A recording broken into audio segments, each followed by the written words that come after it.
Underbanked is used a lot, and frankly, like I don't know anyone. I have not met anyone who needs a bank and doesn't have a bank account. Not a single person, right?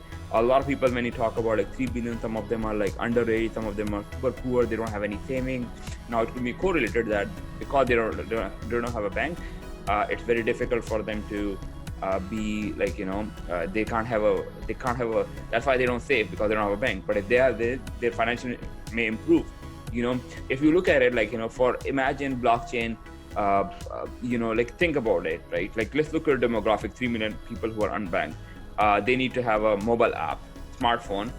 They need to have an education for that, right? So how many people that that have an education and know how to use the app and mobile and smartphone and does not have a bank account and have a need? Like if you load down to that, it may be like 0.1% of the people that we are talking about in the grand scheme of things.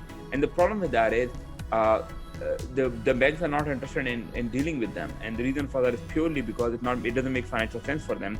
So like if we believe that 1% of the world, which I don't believe, but actual fact is 1% of the world own like maybe 0.5% of the world wealth or something like that, like crazy number, maybe 5%, 10%, but even it's 10% of the world that own half the world.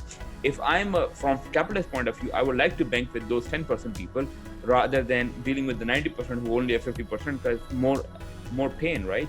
So you would like to have one customer who can basically take over all, can represent 1,000 customers. So the problem with the banking is that yes, the banks are coming, when it comes to like larger transactions, people are just trusting bigger banks, and churn rate for these challenger banks is pretty slow. So coming back to, can blockchain replace it? Absolutely. But think about the challenges that we have to face. First of all, you need to have a smartphone or even a regular phone. Then you need to be educated to use the system, because blockchain is basically self thing. You cannot claim that, hey, I can have my Bitcoin back. It's not possible. Like, so you need to have those people protection, like consumer protection has to be. So there's a lot of things that have to come in play. And with the nature of blockchain, because you're by your own, you need a lot of education of people that, hey, you are just by yourself. So I think that trust will take a lot of time. Like my father would not be probably using it. And I'm personally, frankly, even though I'm in blockchain, that for a lot of transactions I don't trust Bitcoin, because I don't know like how things will evolve. So a lot of things I have to trust, like fiat.